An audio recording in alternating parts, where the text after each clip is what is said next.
Alright, so let's start with our next node in geometry, which is geometry to instance. So just connect it here.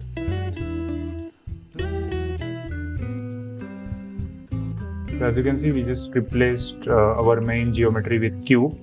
But let's just say if I wanted to add this into my instance, and what is currently happening is it is just going to replace every single vertex of my geometry by combining these two nodes. So my Susan and my cube, and it is going to combine on that geometry, and now it is taking that instance.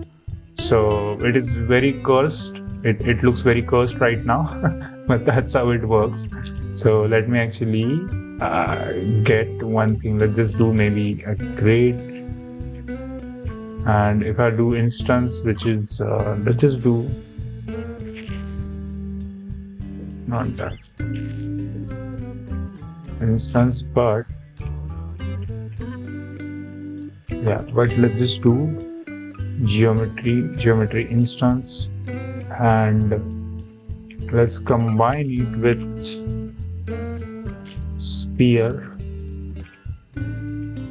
As you can see, we can combine multiple instance into the geometry, and if I just tweak the position, you can see we have two instance as acting as a one.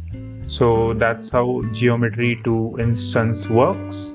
Thanks for watching. Like and share this video and subscribe to channel so you don't miss the next part.